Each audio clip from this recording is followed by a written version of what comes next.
The Last of Us is undoubtedly one of the most popular, widely appreciated, and critically acclaimed video game franchises that we've seen to date. Like many millions of people worldwide, I was first introduced to the world and characters of this incredible story when HBO's Season 1 adaptation was released in 2023. I remember being immediately captivated by what showrunners Craig Mazin and Neil Druckmann had managed to create for television, the latter of which served as Naughty Dog's principal writer and co-director for the game franchise. The Last of Us Season 1 provided viewers with a profound insight into a post-apocalyptic world so thoroughly corrupted by a violent fungal outbreak that the dangers lurking in the shadows were the least of their problems. That humanity and its inevitable tendency towards hatred and violence are the most frightening things when everything else is stripped away. A nuanced bit of commentary I found compelling enough that, with enough encouragement from friends of mine urging me to seek out the source material, I began my very first playthrough of Naughty Dog's The Last of Us Part 1. I remember being completely invested in the world and its two principal characters, Joel and Ellie. I sunk hours upon hours into the game in just a few days until I finished it. It left me mesmerized, wanting nothing more than to jump right back into a second playthrough of the story so that I could spend more time with these characters and the world it had so carefully built for me to interact with and explore. It's a story about trauma and love and the complicated relationship the two begin to share as we go to increasingly further lengths to process, repair, and cope through the difficult emotions that plague us. It's beautiful that, in a world full of violent horrors, this game manages to completely focus our attention on the budding relationship between an orphaned, innocent young girl and a jaded, traumatized man in search of anything that will fill the void left behind from the death of his daughter. There's no doubt that The Last of Us Part 1 is a game that functions coherently on its own, but there are many deep narrative and thematic elements to be continued and explored here. It may not have needed a sequel, but what came after it was more than I and many others could have ever asked for. The Last of Us Part 2 is easily one of the most controversial, divisive, and disputed video games in the history of the medium. Media has the genuine power to change who we are, how we perceive, experience, and internalize the world around us. This sequel's willingness to fracture player expectations and alter perspective rewired the way I think about storytelling. So much so, I'd argue it's quite easily one of the most impactful pieces of media I've ever had the privilege of experiencing. The same, however, cannot be said for HBO's adaptation of the game for its second season. If The Last of Us Part 2 was polarizing due to Naughty Dog's decision to take an extreme leap of creative faith and produce something wholly new and uncharacteristic of the genre that would most assuredly turn away many fans in the pursuit of breaking new ground within the medium, then HBO's The Last of Us Season 2 is the exact opposite. An average, generic, soulless, and overproduced industry creation made with the sole intent of generating additional income for the franchise. I think it's crucial to note in the following critical contrast between the source material and this show that I am not coming from the perspective of a longtime fan of the second game, waiting years and years for a television adaptation that would do the game justice and allow me to re-experience what I hold near and dear to my heart. I made the conscious decision to watch the second season before I played the game, a commitment I'd come to regret later on, not because I'd chosen the wrong order, but because I'd chosen to watch the show at all. I say this because I think a significant portion of the claims made in defense of the second season rely on the misguided idea that criticisms of the show are coming solely from die-hard fans of the second game, and this simply isn't true.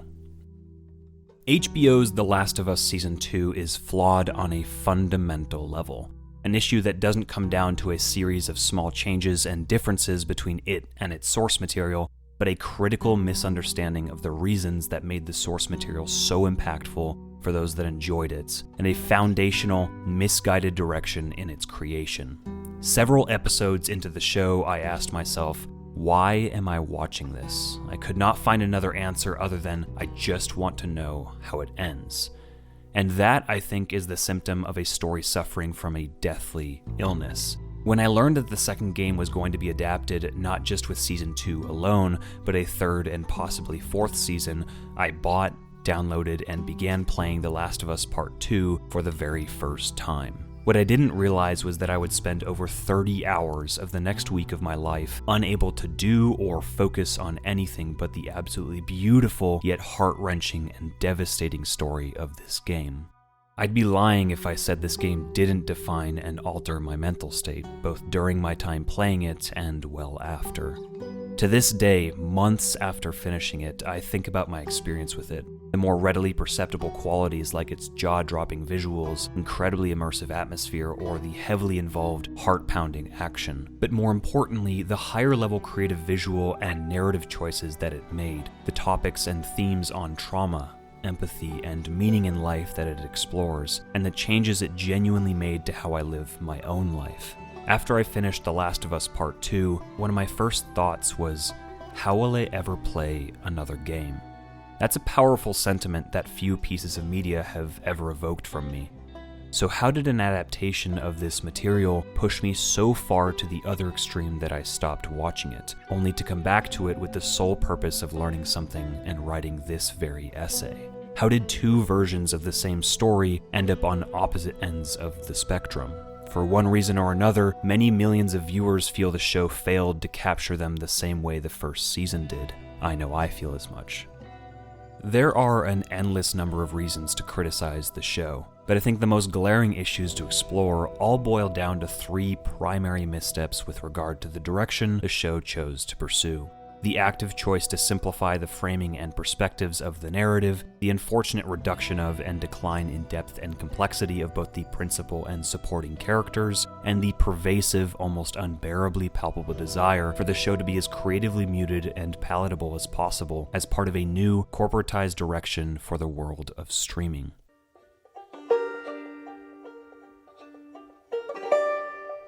One of, if not the most fundamental mechanisms behind The Last of Us Part 2's story and its ability to deliver such a compelling, atmospheric, and emotional experience is the sequence in which the narrative is told. The nuanced and ever-changing perspective that it provides the player as they progress through the story. Regardless if you enjoyed this game or not, I think it's hard to imagine a condition in which the same overarching story is somehow disconnected from how it was told. The two are inextricably linked, and it seems glaringly obvious for one reason or another that this show demonstrably fails to grasp this idea. The Last of Us Part 2 is, at its very core, a story about cyclical trauma and the nuanced psychological complexities involved in the choices we make to cope with that trauma. The desire for revenge, no matter the cost, and irrespective of reason, is the defining choice that this game explores. I think many of us, despite our best efforts, regress to our most basic, reactionary emotional instincts at certain points in our lives. Our choice to take just a moment to step back and reflect on a situation, or allow our immediate, aggressive impulses to dictate our response to that event, can have a significant impact on how we perceive it. There are an endless number of examples of this, from day-to-day situations like awkward social interactions or someone cutting us off in traffic, to significantly more complex issues like systemic racism or humanity's inability to avoid violent conflict. Humans are so naturally egocentric that we regularly lead our lives under various forms of tribalism to varying degrees of extremism, a condition that causes us, often subconsciously, or even consciously in more malicious contexts, to favor our in-groups and engage in judgmental, discriminatory, or even hateful behavior toward out-groups. There's a reason the saying, "we fear most what we do not understand," is so prevalent, not because it applies to our fear of simpler concepts like aliens, monsters, or the dark, but because it highlights the fact that we are so emotionally predisposed to separating ourselves from that which we define as an other. It's through this process that we can so easily convince ourselves that certain people or groups are more or less deserving of love, respect, or even basic human rights. It becomes extremely easy to hate another human being when we've managed to jump through the mental hoops required for us to label them as subhuman.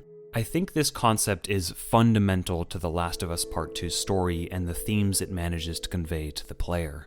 The way this story is told, the order in which various events are shown to us, and the resulting emotional journey it takes us on are crucial. This game's narrative relies heavily on our extremely deep emotional connection to the first game's characters. After falling in love with both Joel and Ellie's unique dynamic for almost 20 hours or more throughout our time playing the first game, we're suddenly thrust into their lives again 5 years later at the start of the second game. We're also simultaneously placed into the shoes of a new, nondescript character named Abby. We only know she's hunting someone from Jackson. It's this small seed of information that lingers inside of us, and as our various legacy characters become separated and entrenched in a violent winter storm, it grows into a deeply rooted, unshakable feeling of dread. Abby runs into Joel and Tommy in the storm, and they head back to her crew's encampment, where a harrowing reality sets in. I'm Mel, by the way. Tommy. This is my brother. Joe.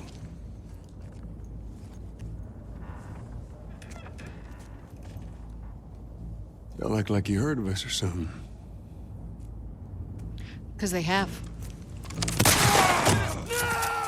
This scene is honestly remarkable. So little is said, and yet the moment Joel introduces himself, we realize what's happening as the scene becomes quiet. Abby's crew exchange glances, suddenly becoming uncomfortably alert, and it becomes clear that Joel is Abby's target as she delivers a shotgun blast to his leg, and he is meticulously beaten, tortured, and eventually killed in front of Ellie.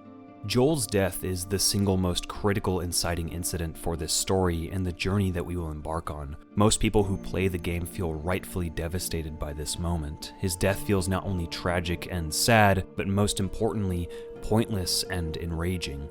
Neil Druckmann himself stated that it is absolutely crucial players come away from this moment feeling angered.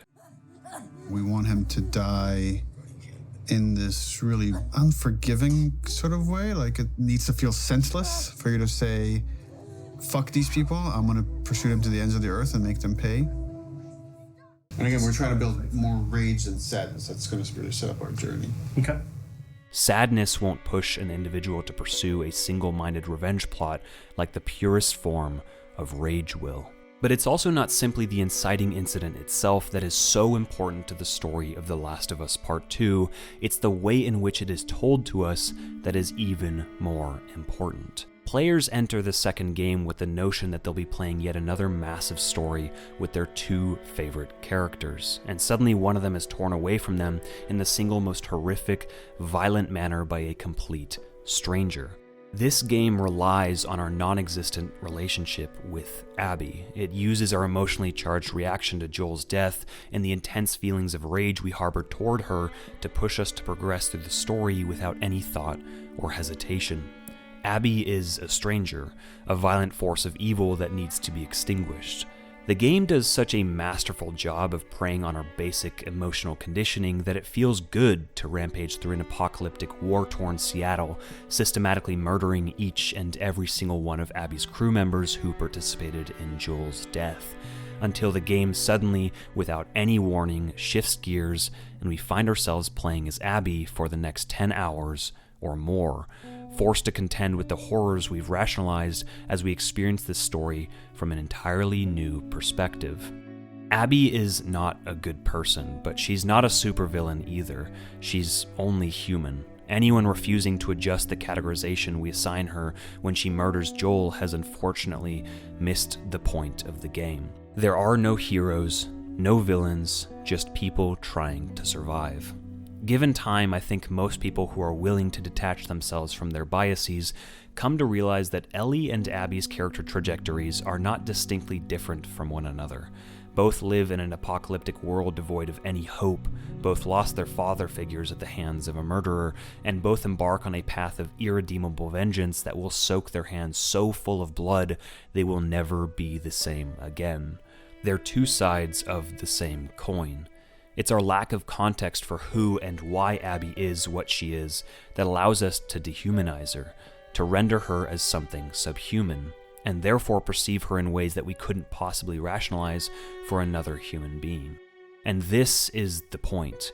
We don't know someone unless we step into their shoes, and The Last of Us Part 2 enables us to very literally experience that process. This, I think, is one of the single most fundamental aspects of the narrative that HBO's Season 2 of The Last of Us categorically fails to execute properly, let alone even comprehend to begin with. So much so that the show does everything in its power to clarify exactly who Abby is, what her goals are, and what she'll do to accomplish them, and her reasons for doing so from the very moment the show begins. So what do we do? Do we look for other fireflies? Not until we find Joel. When we kill him,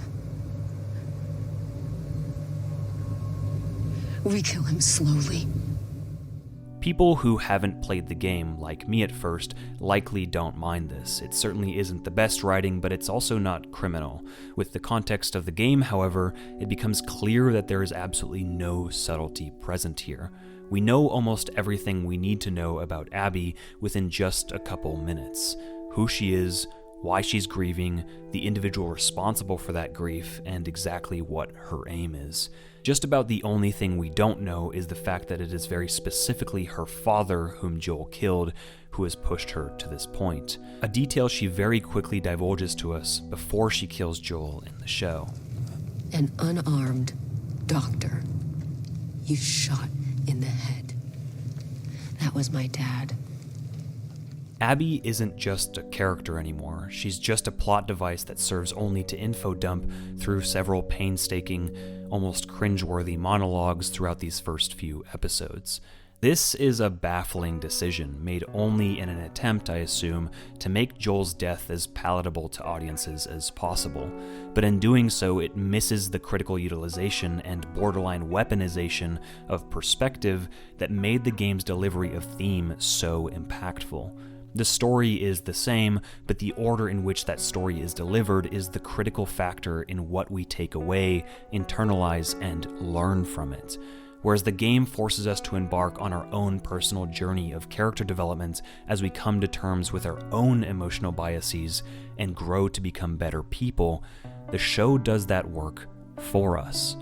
I don't have to reflect on who I am as a person and my perspective on the world and its people if I'm spoon-fed the idea that Abby really is just as much of a victim of a cruel world as Ellie is from the get-go. I don't have to make that realization on my own terms. The show is making it for me from the start. I can't describe how off-putting this is. If HBO's The Last of Us Season 2 were an original work, I certainly wouldn't mind it as much. It would be a mediocre but serviceable piece of television that I may or may not have watched. But the reality is that this game does exist, and it's impossible to ignore not only the absolutely massive precedent it sets, but also the sheer amount and quality of nuanced and complex material it displays, much of which the show desperately tries to suppress. The moments when the show does allow itself to work directly from the source material with little to no deviation are, in fact, the few highlights here. Save for some, like the genuinely impressive sequence in which we watch as Jackson is overrun by infected, an event that was not present in the game. A large portion of the time the show spends diverging from its source material feels genuinely irritating to watch, almost as if there are two versions of this show colliding with one another, struggling to agree on a compromise, or even determine which creative vision, the overproduced, watered-down corporate product, or the risky, artistic, story-driven narrative, is the victor. I think this evokes some genuinely engaging and important questions about what it means to adapt a work or piece of art. Why is it being adapted? What is the goal of the adaptation? How will the adaptation not only please returning fans, but challenge them in new ways? How will it engage with those outside of this pre-established community? What will be its long-lasting footprint? I don't have a problem when a studio decides to take artistic leaps and pursue new creative avenues when adapting something, as long as the changes made are in good faith and the pursuit of honest, genuine creativity. HBO's The Last of Us Season 1, Episode 3, Long Time, is one of the most memorable episodes from that first season. Yet it describes and explores a sequence of events that we simply never experienced in the first game, the tragic love story between two men, Bill and Frank. It's a beautiful, touching, yet also bleak piece of television, and while the events portrayed were only ever alluded to in the game, it does an enormous amount of heavy lifting for that first season's overall atmosphere. It's a beautiful episode exactly because it goes to great lengths to add to the story, not reduce. And I think that's an extremely important part of creating an adaptation. A great adaptation expands upon, elevates, or recontextualizes the source material in new ways, but an adaptation that reduces the source material in hopes of making it more digestible is simply a hollow remake.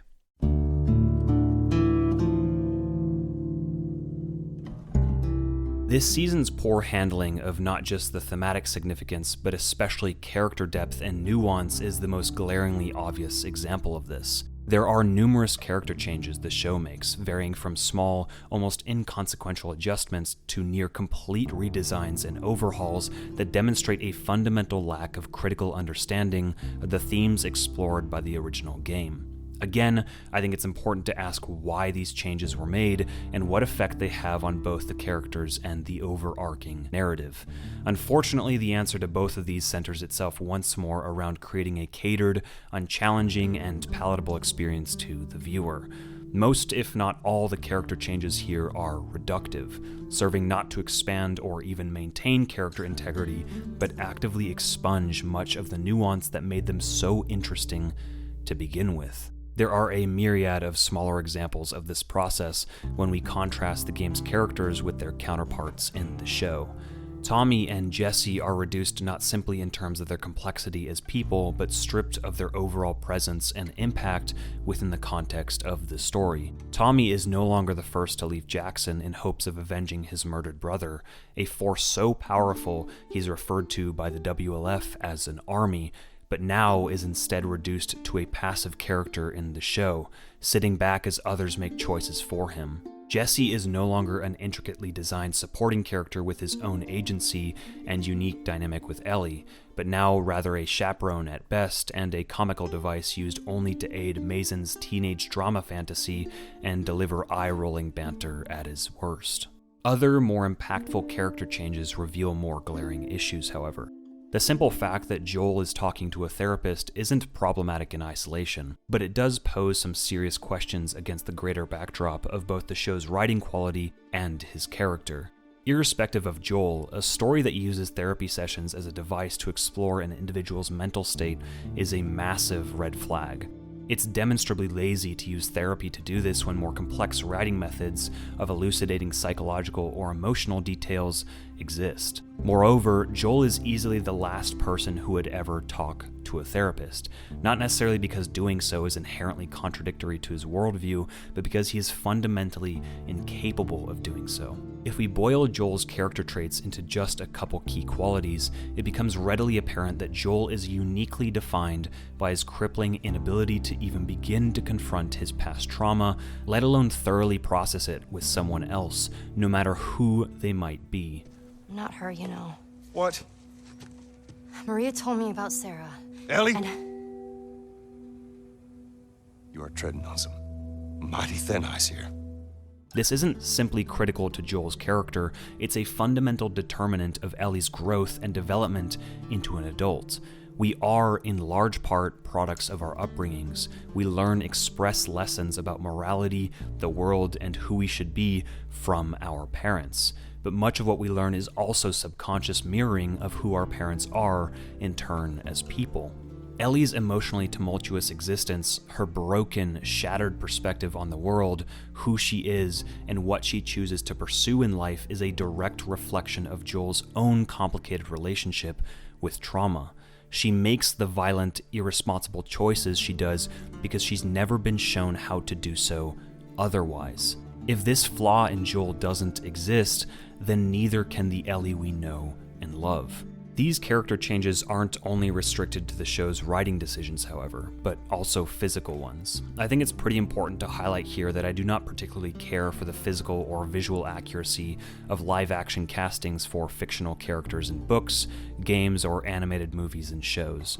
What I do find interesting, however, is to understand why certain casting decisions are made and how they impact the story an adaptation is trying to tell. We can debate the casting choices made for various characters in the show for an eternity, but what may easily be the most puzzling choice of all is casting Caitlin Dever as Abby. Dever is no doubt a talented actress capable of delivering an amazing, intimidating performance, but this casting choice directly opposes one of the core characteristics that defines Abby as a character: her body. Abby was designed not only with the goal of combating damaging female body standards and stereotypes in the games industry, but also as a physical representation of her inner turmoil. When we play as her early on in her life, she is nowhere near the physically imposing tower of muscle we play as later on, and that gradual transition throughout the game is more than just a physical one.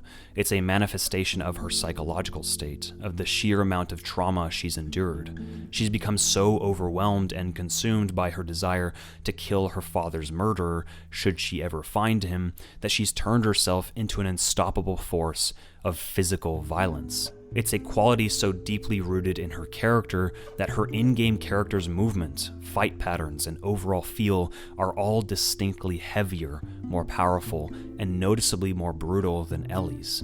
Abby's appearance isn't something that can be removed from her without inherently decreasing the quality and depth of her character. As much as I love Deaver's performance here, the show's choice to forgo casting a bodybuilding adjacent actress in this role is not a change that brings about a different or more meaningful quality to the character than what was explored in the game. It's an inherently reductive one that takes away from her. But above all else, The Last of Us Season 2's greatest failure is its near total annihilation of Ellie's character autonomy, nuance, and meaningful depth. This isn't just a simple issue concerning bad casting or poor acting, as many claim, but a critically flawed approach to her character on nearly every possible front, down to the very foundations. Again, as much as I love to analyze, interpret, and understanding the meaning behind film and television, I cannot possibly begin to understand the logic that compelled the creative team behind this show to make the decisions that they did with regard to this character, other than simply trying to make a significantly more lighthearted version of the character we came to love in the game, in some attempt to make the show more comedic and entertaining. The way they approached the character in Season 1 worked only because of the way that story is constructed and told. In a world so devoid of hope, we follow this small ray of light that is Joel and Ellie's begrudging relationship. It worked because Ellie was a child, a naive, comedic smartass whom Joel slowly accepted as his own daughter over time. But Ellie is 5 years older when we're reintroduced to her in the second game. She's more mature, more thoughtful and introspective, more calculating and careful, hardened by the difficult life she's lived and the trauma she's endured. Above all else, she's exceptionally violent. Ellie is no longer the same person she was in the first game, a fact cemented by Joel's death. Ellie's journey in The Last of Us Part 2 involves walking down a path that grows ever steeper with every step she takes further into the darkness. Her pure, untethered rage and drive for vengeance are something she will never fully recover from. Ellie is this very relatable character. I thought she was a perfect vehicle to challenge this notion that violence doesn't have a cost, because it does have a cost in reality. It's going to ruin this girl. Her quest to kill Abby will cost her everything in her life, and it does. She loses everything. Joel, Dina, Jesse, her mother's knife, and even her fingers, rendering her unable to play guitar, her only way of reconnecting with Joel. But more importantly, she loses herself and who she is, any purpose and meaning in her life replaced only by hatred.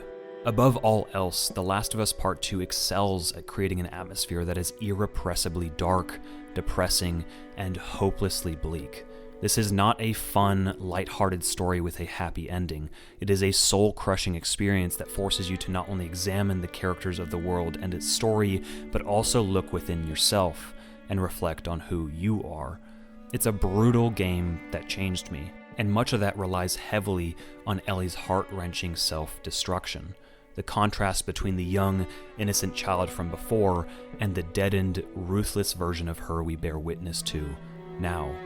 There's this feeling throughout the game that Ellie is becoming the very thing we hate. Like many, I found myself stepping away from it at times in some desperate hope that doing so would change something, that it would end. All I wanted was for Ellie to stop. There's something soul-crushing about watching this character you love so much tear herself apart as she pushes through this gauntlet of misery. The show's depiction of Ellie isn't remotely close to what I've described here, to the degree that you could rename both the show and principal characters, and with a few small adjustments, create something that might very well pass as entirely separate from the Last of Us universe. The show's atmosphere and tone are the most noticeable differences here.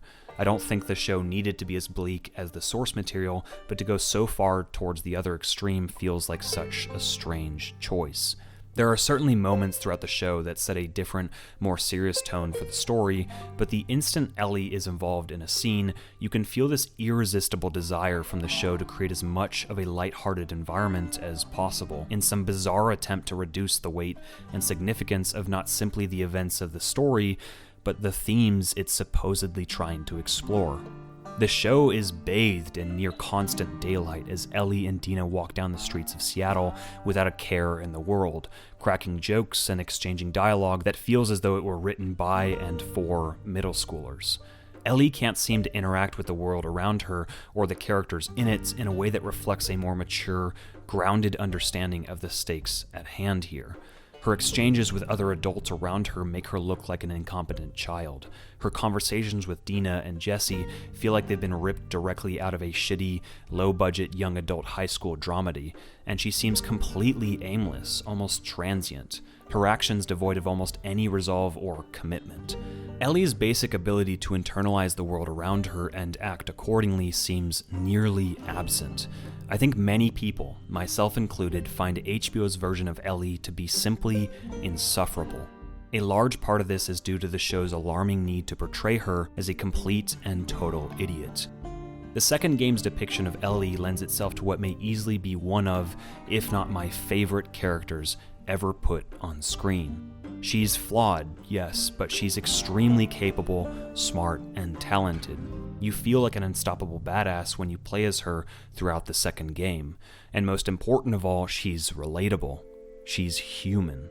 Instead, Season 2 seems to prefer utilizing her as comedic relief, and what better way to do so than dumb her down and strip her of her autonomy. This isn't something I'm interpreting from the show, it's something that is literally directly spelled out to us. Can I help? No. Why? Because I'm stupid? That's not the word I would use. Really? What word then? Non-school oriented. Fuck you, I'm in a school. Let me help. I'm triangulating. Do you know how that works? Yes? With triangles. This isn't an isolated incident either. There are numerous points at which the show makes deliberate changes to Ellie to paint her as wholly incapable of not only defending herself, but doing anything on her own without assistance. She's completely infantile. In the game, she tracks down Jesse when he's surrounded by wolves and helps him escape. In the show, she knowingly pushes into a building full of infected with absolutely zero tact and, unsurprisingly, almost dies before Jesse has to save her, only to scold and scream at him that she had it under control. Impressive triangulation, by the way. Thanks, that was all Dina. Trust me, I didn't think it was you. But you two were gonna die out here, so we snuck out the next night. It's a good thing we did. You know what would have been pretty fucking good Up until what? In the game, Ellie sets up a home base of operations, monitoring radio chatter and using the map information and data acquired by Dina to carry out solo hits on specific targets throughout Seattle. In the show, Ellie sits around cracking jokes and labeling herself an idiot, while Dina does all the work for them, even going so far as to lead their own excursions from the theater herself. Later on in the show, as Mel is dying, she begs Ellie to perform an emergency C-section. She fails to do so, not only further adding to this growing feeling of complete ineptitude at anything, but also somehow reducing Mel in the process. The focus no longer on both her and the baby's death, but rather just the baby, boiling her down to her bodily function as a woman. At nearly every step of the way throughout the show, the characters are placed in near-death situations as a direct result of Ellie's complete and total lack of any critical decision-making ability. Whereas most of the people in this world are portrayed as calculating and meticulous, a direct result of their existence in a horrifyingly dangerous zombie apocalypse, Ellie is spurred purely by her irrational impulses. A problem so systematic throughout the show that even the story's most basic concept, Ellie surmounting all odds to hunt down and murder Joel's killer, becomes laughable. And I think that's quite possibly the most pervasive issue with the show. Ellie simply isn't believable. She's not a real character anymore, but rather a parody of safe television. The version of Ellie we see in the game is not simply meticulous and extremely capable, she's motivated solely by her sheer obsession with revenge. It's what defines her, what determines every action she takes, and what ultimately seals her fate. This quality is inseparable from her character, but it seems to be nearly absent in HBO's version of the story, as it chooses to pursue an alternative direction in hopes of exploring more familial concepts. But even this doesn't work. I'm pregnant. I'm gonna be a dad. Putting aside any sense of logic for the moment, this is just awkward. But more than that, it shows a genuine, active desire to reduce Ellie's complexity as a character. This interaction is drastically different in the game. I think I'm pregnant. What? What are we supposed to do now? Nothing. I just need to rest for a second. Are you fucking kidding? How long have you known? I was late a few weeks ago. A few weeks? We could have still turned back. I didn't know. I wasn't sure, okay? I didn't want to be a burden. Well, you're a burden now, aren't you? This scene is so important in communicating Ellie's psychological state, primarily demonstrating how it's slowly changing as she becomes so completely defined by her rage that she will let nothing, no matter how precious, impede her from pursuing her goal. It's a mark of her obsession. Dina doesn't leave Jackson to avenge Joel's death. She does so because of her love for Ellie, and Ellie's choice to react in this way displays that she will, at her core, place her desire for revenge over everything, even the chance at a happy ending that she's given with Dina later on. Choosing to change this inherently and directly reduces the degree of Ellie's motivation in the show, to the point where it feels as though it no longer becomes her primary compass. I think this becomes especially clear when Dina spends so much time reminding Ellie why she's even in Seattle, what she's doing, and why she should kill Abby. It feels like Dina is not only more motivated by Joel's death, but also more affected by it than Ellie is, a fact made further evident by the sheer amount of time Ellie spends talking about and engaging with things that have absolutely nothing to do with her supposed defining motivation.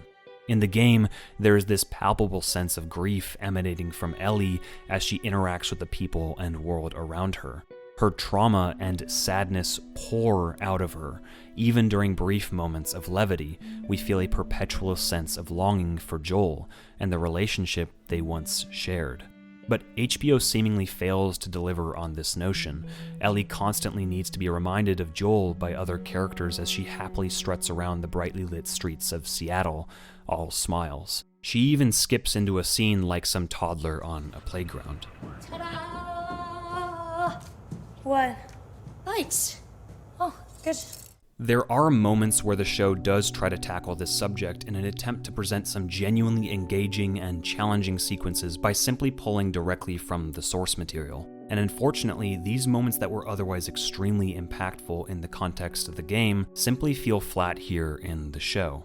For starters, many of the key moments that defined Ellie's tumultuous journey in the game are demonstrably disengaged here, in the sense that Craig Mazin is somehow trying to distance Ellie from the responsibility she bears when committing these heinous acts of violence. Again, in the game, Ellie is actively hunting down Abby's crew with the sole purpose of annihilating them, no matter the cost.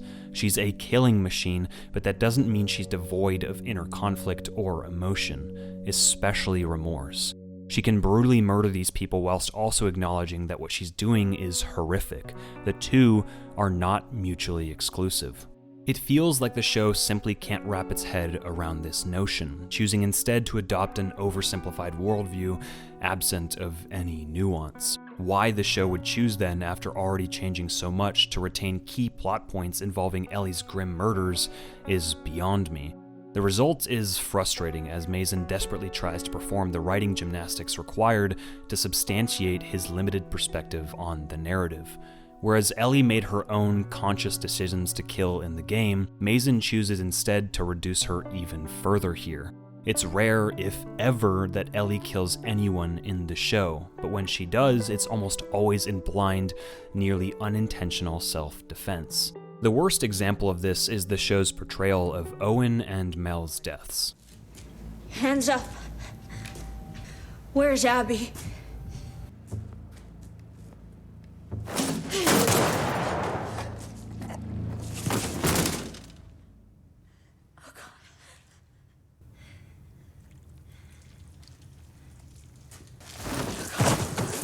This plays out very differently from the game. Hands up. Fucking Christ!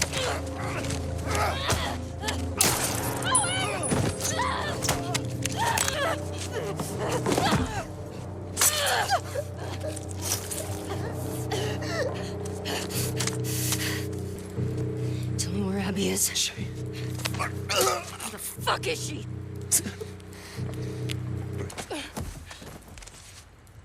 There's a clear distinction in the active role Ellie plays in both sequences here. The show is very intentionally trying to absolve Ellie of any wrongdoing. Owen dies as a result of initiating in both scenarios, but in the show, Ellie pulls the trigger without even thinking, almost as if it were an accident. Her reaction makes it clear she thinks she's made a mistake.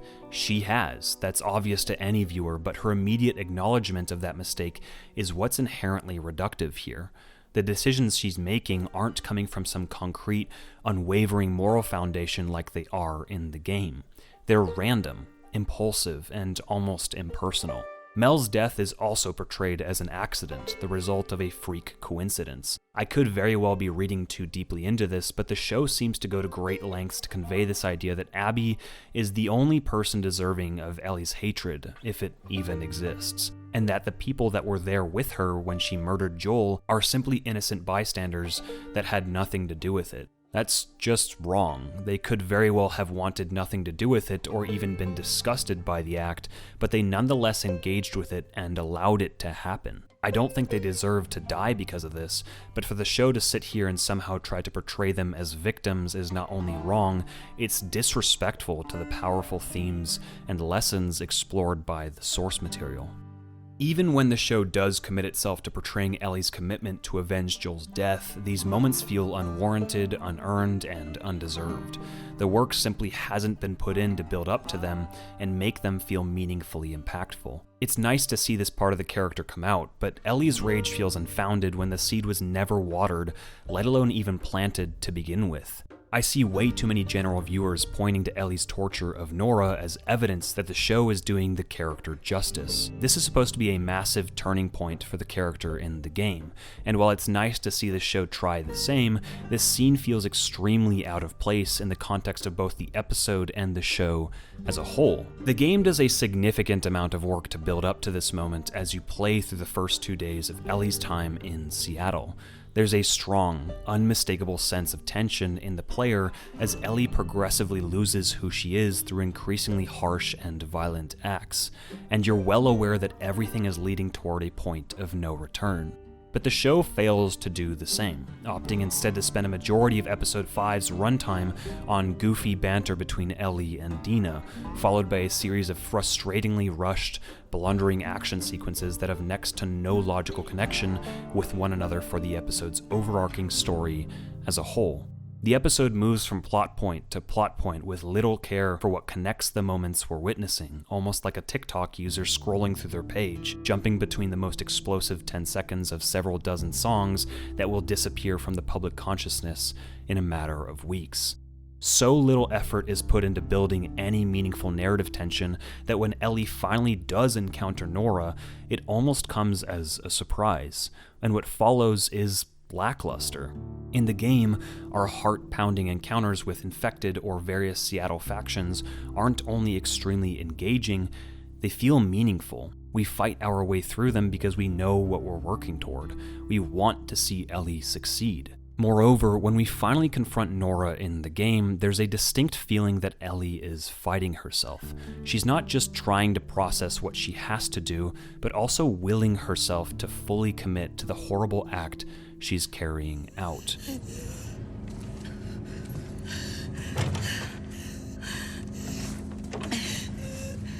Where's Abby?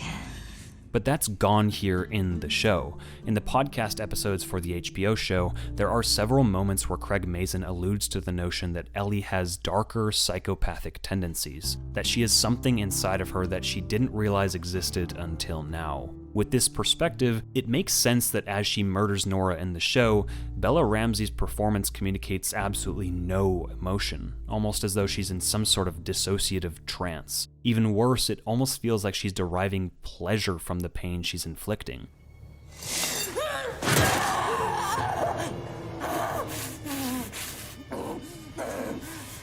Where is she?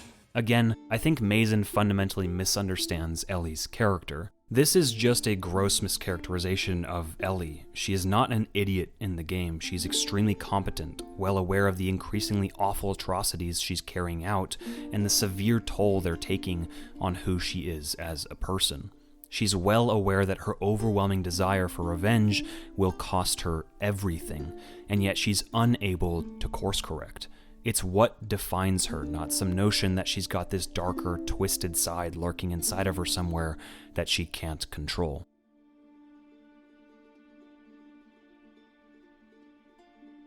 If you feel as though you're losing your mind for the drastic decline in quality for the media produced by, through, and for streaming services, you're not alone.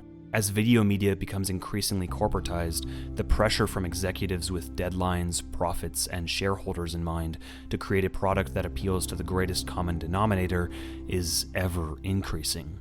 Unique, original artistic expression is no longer a priority. Creating a product that is palatable, easily marketable, and readily consumable by the general public is. Unfortunately, as a result, over the past several years, streaming services have shifted towards prioritizing movies and shows written with the sole purpose of serving as background noise. This phenomenon is called secondhand engagement and presupposes the notion that a viewer's primary source of engagement is no longer their TV, but rather their phone, cooking dinner, their chores, or a myriad of other possibilities, relegating the TV to the secondary source of engagement. From this perspective, a viewer scrolling through their phone or mindlessly performing some other task may become frustrated with their inability to follow the story of a film or show if it demands their undivided attention, and may, in the eyes of streaming companies, become less likely to continue watching content on that respective platform. It's no surprise then that it feels like so much of the nuance that was present in The Last of Us Part 2 is absent from HBO's television adaptation, both in the narrative's perspective and the emotional complexity of the characters. It's this phenomenon that helps to explain why so much of the story was changed, why the narrative structure has been altered so drastically when it comes to our understanding of Abby, and why so many of the characters were rewritten in such a reductive manner. It's most likely the sole reason it feels like so many of these characters spend so much time verbalizing exactly what they're thinking, feeling, and intending at every single step of the way. I talked earlier about Craig Mazin's use of Joel's therapy session to lazily explain, in as much detail as possible, Joel's exact mental state, leaving absolutely nothing up for the viewer to interpret themselves. But this isn't the only example of this heavy-handed writing.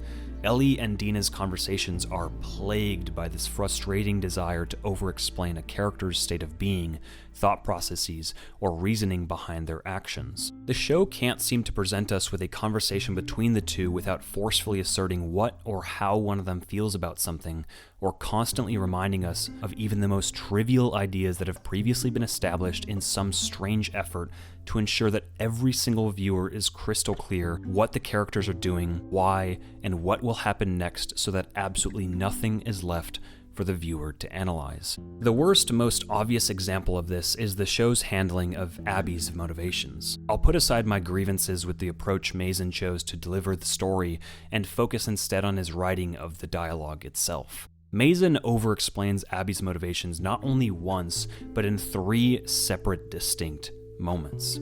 As though the audience is so stupid, they'll forget why any of this is happening if they aren't reminded as many times as possible. We get our first taste of this in the opening scene, in which Abby and her crew lament over the deaths of their fellow Fireflies. Do we look for other Fireflies? Where? This place was the Fireflies. With a 3-day jump on us, we should have gone right after We him. drove away, Abby, in our only working vehicle. And we were trying to save the wounded. I might very well be nitpicking here, but this is just a small example of a much larger, more pervasive issue. Mentioning these facts doesn't advance any of the characters in this scene. They're facts that everyone in this group is already well aware of, and the only purpose these remarks serve is to highlight specific details to the audience. Sure, clarifying that Joel stole their only working vehicle explains why they don't immediately chase after him, and emphasizing that these people chose instead to try and save their wounded, but failed to do so, might make us more sympathetic to them, but these aren't aspects of the story that needed explaining to begin with. Nobody cares about the logic behind Joel's safe escape, and the visuals here already clearly communicate the traumatic process through which this group had to bury their friends, which is more than enough for us to sympathize with their position. This small bit of faulty writing alone is eye-rolling, but rather insignificant in isolation, but it becomes unbearably frustrating when the show essentially pauses Joel's death for Abby to embark on a 7 minutes and 50-second long monologue. Villain monologues are already corny enough on their own. Viewers are smart enough at this point to recognize them as a symptom of poor writing. They highlight all too clearly that the writer hasn't done enough in the story thus far to emphasize the emotional, narrative, and thematic stakes at hand, and therefore has to pause the most climactic moment of the story to do so. Here, it's bad enough on its own that we have to sit and listen to Abby explain exactly who she is, what she wants to do, and why, instead of the show doing the work to show us this, but it's even worse when we already know most of the facts she's laying out for us. We listened to her tell us the exact same things only one episode ago, and the only piece of new information we acquire here is that Joel killed her father, the surgeon who is going to operate on Ellie. It's infuriating to have to listen to a repetitive info dump amidst a scene where our favorite character is dying. I can't believe I'm saying this, but the show repeats much of this information to us yet again during Nora's death in episode 5, making for what is easily the most mind-boggling example of this show's irresistible desire to avoid all nuance. This is easily one of my favorite moments in the game, not because I came even remotely close to enjoying it, but because it's beautifully subtle in the way it chooses to communicate not only Ellie's emotional state, like I've previously mentioned, but also in how it manages to clue the player in to the idea that Ellie is more aware of the circumstances surrounding Joel's death than we've been led to believe thus far. You Firefly? There are no fireflies anymore.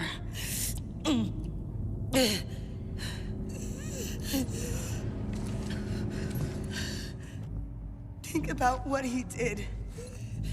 How many people are dead because of him? Last chance. This is one of the first moments in the game in which we realize that Ellie has an idea of what Joel has done, and yet we're given no direct confirmation of this fact. It's an incredible way of revealing to us that Ellie may not be as innocent or naive as we think, and allows us to better understand the degree of her hatred for Abby and her crew. She knows Joel has done something unforgivable, but it doesn't change how she feels, and this alone adds yet another layer of depth to her character. But the show contains none of this. It robs us of this more subtle, nuanced realization in favor of rehashing Joel's crime and Abby's motivations for yet another time in a way that is not only forced, but awkward. Don't you know what he did? I don't care. You don't care. He killed everyone in that hospital. Including the only fucking person alive that can make a cure from you. That was Abby's father. This dialogue is about as far removed from subtlety as humanly possible. It's not simply that the script pauses a critical moment to force one of its characters to deliver the information when it feels completely out of place to do so. It's that Craig Mazin knowingly chooses to both reiterate the same information for a third time and spoon-feed us the resulting realization. There's no tact here, no finesse. It's a means to an end, a story beat that's designed to grab the viewer by the ears and scream at them to make absolutely 100% sure that they've understood Joel killed the Fireflies and that Ellie is aware of this. The show is so insecure and so obsessed with holding the viewer's hand that it commits the most insufferable writing error of all, verbally confirming that Ellie already knows. Joel shot him in the head. I know. I'm astonished by how awful the writing for this specific scene, let alone the rest of the show, is. Even when Craig Mazin is pulling directly from the source material, he somehow manages to strip the original moments of every single ounce of creativity that made it beautiful and nuanced. Secondary engagement doesn't just pose an issue for this show's narrative complexity, but also its ability to push the creative bounds of the visual medium. There are no doubt some amazing set pieces on display at various points in the show. That's undeniable. The Horde's attack on Jackson is an amazing result of modern visual effects work, and the set piece used during Ellie's torture of Nora in the basement of the hospital presents one of the show's most engaging atmospheres. I don't mean to detract from these examples when I say that creating an impactful action sequence requires a less thorough and thoughtful understanding of the emotional context of a story. The attack on Jackson, while stunning, doesn't display the other end of the visual storytelling spectrum: nuance. As I mentioned before, there's a very distinct atmospheric quality to The Last of Us, especially the second game. It's dark, bleak, and oppressive. It feels like we're in the final circuit of hell at times, and I think much of that is communicated with a significantly more nuanced visual approach than the show is willing to give either the game credit for or even acknowledge to begin with. I think Joel's death is probably the most poignant example we can use here. I talked earlier about Neil Druckmann's desire to create a feeling of rage out of a senseless, gruesome death, and I think a massive part of how we feel after the fact can be credited to the sheer amount of heavy lifting done by the visual tone of the scene alone. Joel is killed in a basement. The windows are grimy and fogged over, allowing little light to pass through them. The walls feel as though they're pushing in, almost crushing us, creating this feeling of claustrophobia. The room is completely bathed in this almost otherworldly, icy blue aura. It's freezing cold. The key choices in camera work are also critical here. Every shot is intentional, and every choice of frame or angle has a purpose. The game gives us an extremely tight perspective on the events that are unfolding as we watch Abby murder Joel from Ellie's position on the ground. We're shown Abby's back, the club, Joel's bloodied body, and Ellie's face as all the surrounding noise is drowned out by this ear-piercing, ringing sound.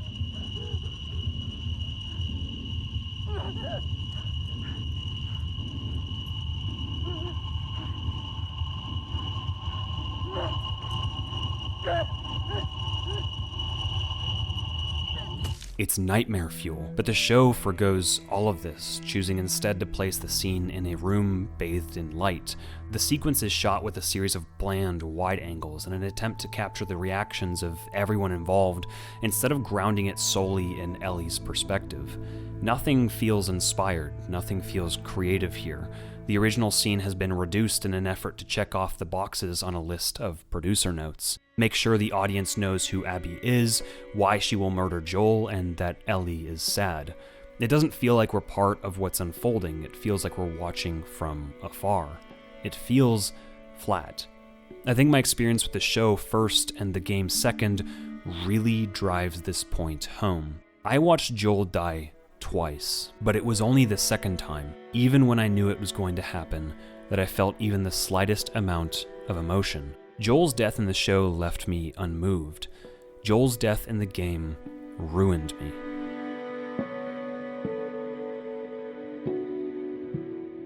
Frustratingly, The Last of Us Season 2 is but a symptom of a much larger, growing disease within the filmmaking industry as a whole. It's becoming increasingly crucial to ask ourselves not only why or how we interact with a given piece of media, but why that piece was created in the first place. The endless deluge of dull, uninspired, or even problematic remakes and reboots are not created with nor for the same purposes as the ones that a smaller studio or independent group produces and pushes out into the world. I'm not denying the hard work and sheer level of creative ingenuity that goes into so many of these corporate movies and television series, but I'd certainly hesitate to call them art. They're products, and Season 2 of The Last of Us, to my dismay, is no different. This show feels like a distant, distorted version of the story so many of us love so deeply. A continuation of a venture that may have started out as a passion project for a small group of creatives with the sole intent of honoring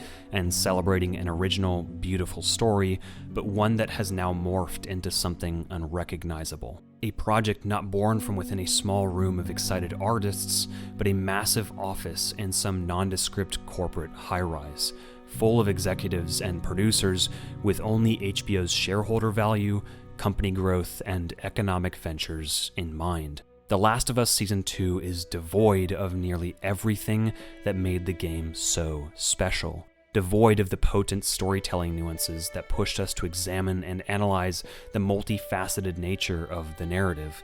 Devoid of the deeply complex characters that gave us so much to grapple with and think about within the context of our own lives. Devoid of the unique narrative structure that enabled us to learn powerful lessons about ourselves and pushed us to reshape our perspectives on the people and the world around us. The Last of Us Part 2 changed me in ways I don't think I'll be able to verbalize for a long time to come. It's one of the most deeply, emotionally impactful stories I've ever interacted with. But The Last of Us Season 2 is devoid of the same intellectual and emotional challenge. It's simple, digestible, and worst of all, forgettable. I'd love to say I'm excited for Season 3, but I'm done watching this show. Pushing the creative limits of its medium is no longer its primary focus. Attracting viewers, increasing numbers, guaranteeing serviceable ratings, and selling a product are. And when you're only selling a product, you aren't creating art. You're creating a hollow remake.